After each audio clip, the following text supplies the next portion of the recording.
Understanding to action. Alcohol use disorder is a health condition that can improve with treatment. There is a way out. My name is Alicia Tatum, and I'm going to provide you with an overview of alcohol use disorder.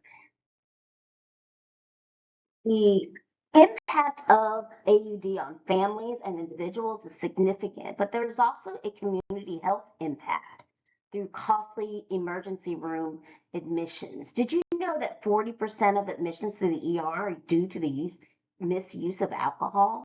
And over half those admitted for a traumatic brain injury had alcohol in their system. 1 in 10 children are living in a home where their primary caregiver has an alcohol use disorder.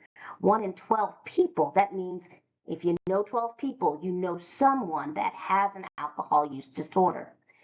And to determine whether or not the use of alcohol has moved from social drinking to a dependence on alcohol, which indicates the addiction trajectory, the DSM-5 has given us guidelines that there must be at least 2 symptoms within a 12-month period that indicate the severity of the disease. Those symptoms are grouped in behavioral indicators, functional impairments, and physiological symptoms. Alcohol is a very available, socially acceptable substance. It's a legal drug. And so it has many different names, but most of them that are most common are the brand names for the companies that sell them. But there's also street names like booze, liquid courage, moonshine. The alcohol comes in different forms, but the primary form related to alcoholic beverages is ethanol. And ethanol shows up in alcohols that are fermented, which means they come from plants. But it also varies in the degree of its consistency, or rather, its alcohol by volume, which is the ABV percentage. So on the lighter end is a beer, whereas on the stronger end is liquor. And liquor means that the density of the amount of ethanol in the product is higher, which typically means that it should take less of the higher proof liquor to feel satiated. But we know that when addiction has started to develop, that satiation is sometimes ever elusive. So the widespread nature of alcohol use disorder is why it's so important that as behavioral therapists and clinicians that we know how to identify the problem and provide treatment solutions that are individualized in their approach. Over 29 million people above the age of 12 have an alcohol use disorder. Men are affected primarily 2 to 1 to women, and that's globally. So across cultures, you'll see that men tend to be more impacted with AUD than women. But the alcohol addiction as a disease has really no one demographic. There's some research that shows that Native American Indians do tend to have 11.7% higher percentage of chance of having an alcohol related use disorder. But there's just simply no demographic that is free from its scripts. In a cross-sectional study in 2023, which surveyed alcohol use disorder across 7 different countries, all of which had some form of legal alcohol use, the researchers determined that there are some risk factors that are prevalent and consistent amongst groups, and that because of that, the DSM's categorization of it is well accepted. So as AUD persists in a person's life, they may move from a mild to moderate AUD, showing high risk symptoms like withdrawal. They may drink more heavily, or may also add other substances or mental health issues. And then they move from that mild to moderate to the high risk symptoms that show up in a greater degree. They're more likely to have more high risk symptoms. And they have a faster, more serious progression towards dependency on alcohol. But for the criteria to be met for a mild AUD, behaviors like drinking more than intended, struggling to cut back, often overlooking drinking because it's in a normalized social setting. Individuals may still function well in daily life when they're in this mild group, but they are beginning to show signs of problematic use.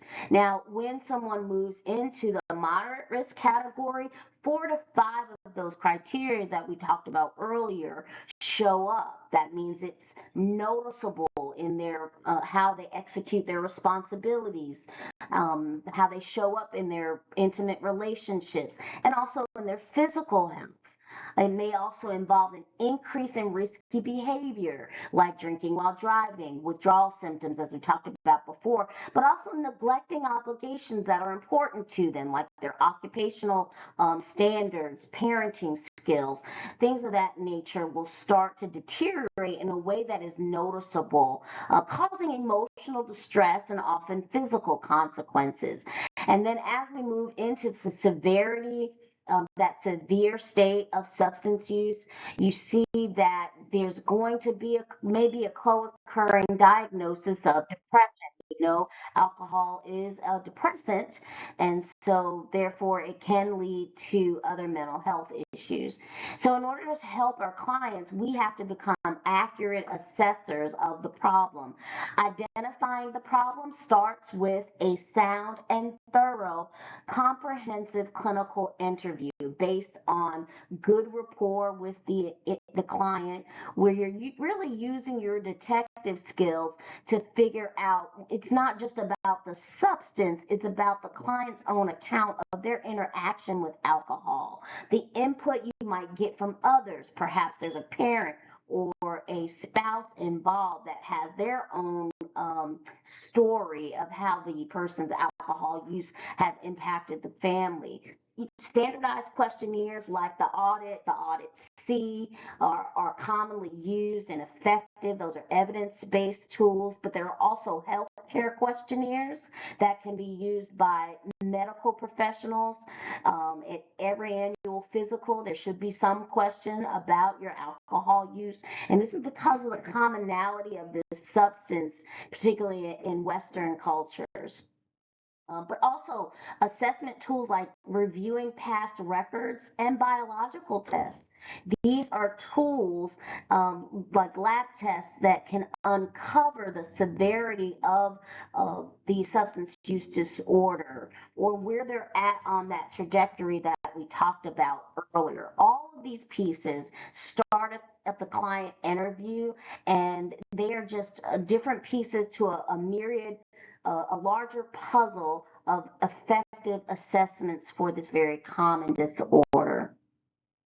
As we talked about before, there are assessment tools out there. Some over time are less frequently used, like the Michigan scale or binary assessment tools. What's favored is the alcohol use disorders identification tests, as well as the healthcare questionnaires that are standard amongst primary care doctors.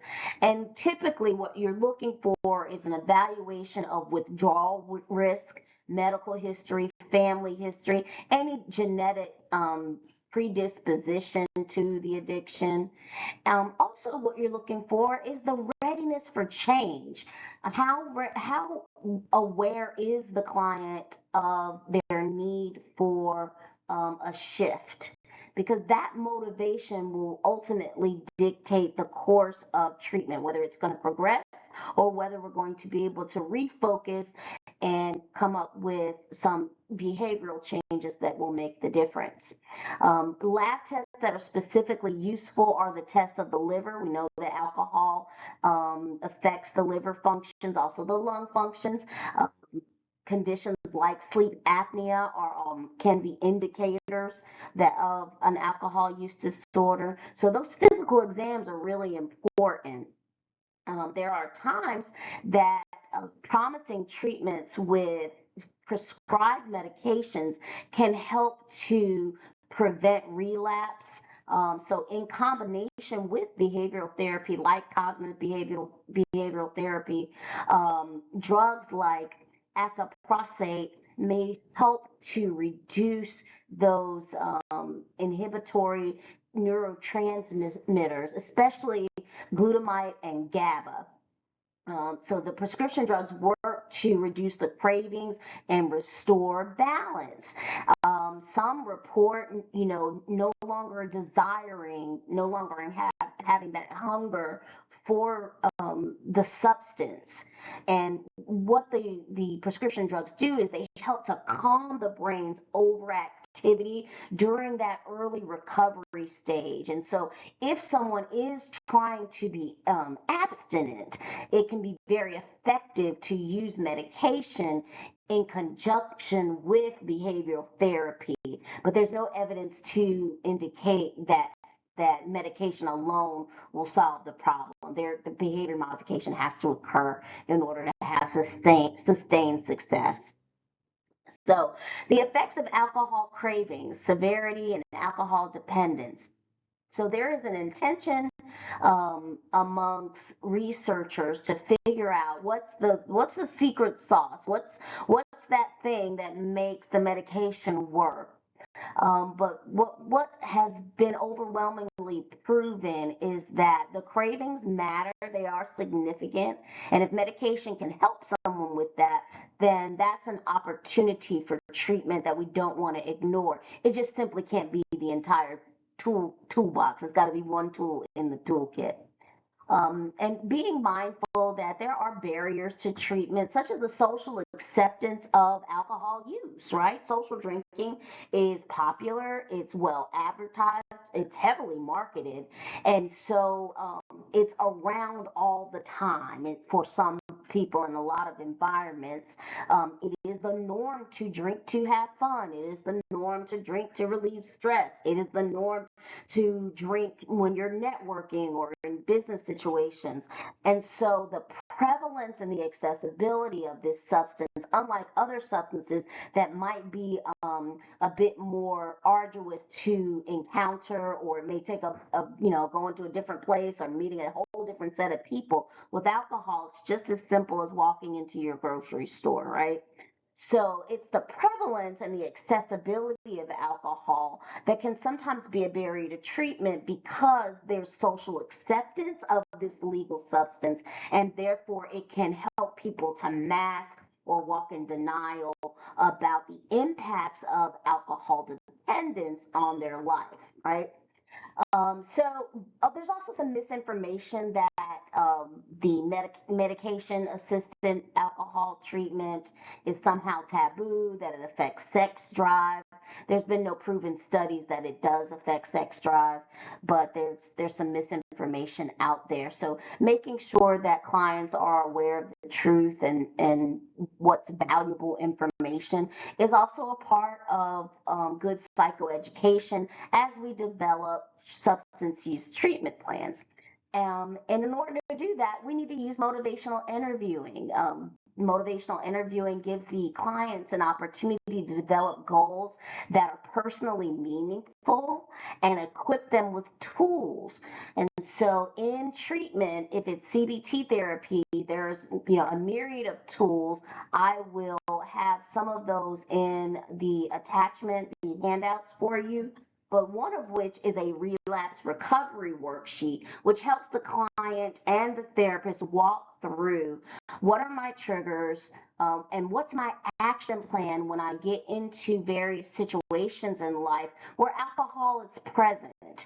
Also helping them dig through where is alcohol a problem in my life, because identifying the impact of the use of the substance on things that matter to the client will help them to understand and rather kind of refocus their motivation for sticking with a treatment plan. So that motivational interviewing is really important, and becoming skilled at that work is just as important as the assessment process that will help us to unearth the problems that have occurred due to the overuse of alcohol or the misuse of alcohol. Now, when developing the treatment plan, it is important to not just set goals, but to define objectives within those goals. Those objectives need to be specific, measurable, action oriented. They also need to be realistic. And what realistic is dependent upon that person. Some people may decide that abstinence is not what's going to work for them, or not what's going to work for them in this season in their recovery journey. And so they may choose to taper down versus completely abstaining. They may choose to have dry days versus a dry forever. So helping them identify what realistic is for them. It's very important, and can only be done after the trust and rapport has been established in the relationship, as well as the individual's readiness for change. And there's another assessment tool that can help with kind of establishing where the person is on their readiness to change scale. And from there, from after gathering all of that information, that's when you create the interventions cooperatively with the client in order to ensure what the plan says is what the person needs and wants and is willing to commit to. So thank you so much for taking the time to listen today. Again, my name is Alicia Tatum, and I appreciate the opportunity to speak. Have a great day.